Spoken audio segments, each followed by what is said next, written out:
Hello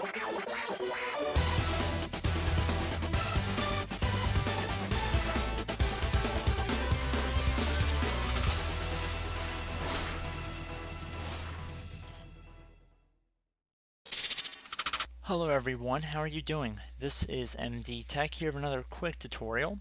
Today I'm going to show you guys how to reset the Windows 10 taskbar back to its default settings. So this is going to be a pretty quick tutorial and we're going to jump right into it. And we're going to start by right clicking on the taskbar, wherever it may be located on your screen. And then you want to left click on the settings button.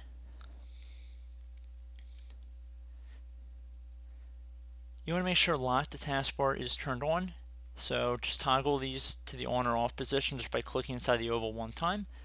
And now everything on my screen is the default, so if you guys are curious, we're going to just go slowly through some of these. So automatically hide the taskbar in desktop and tablet mode are both turned off.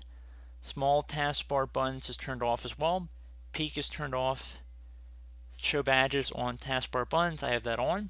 Taskbar location, I have that currently set at the bottom of the screen.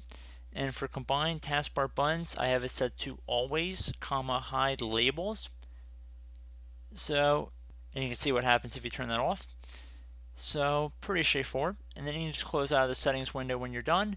And that's pretty much it, guys. So I do hope I was able to help you out. And as always, thank you for watching, and I will catch you in the next tutorial. Goodbye.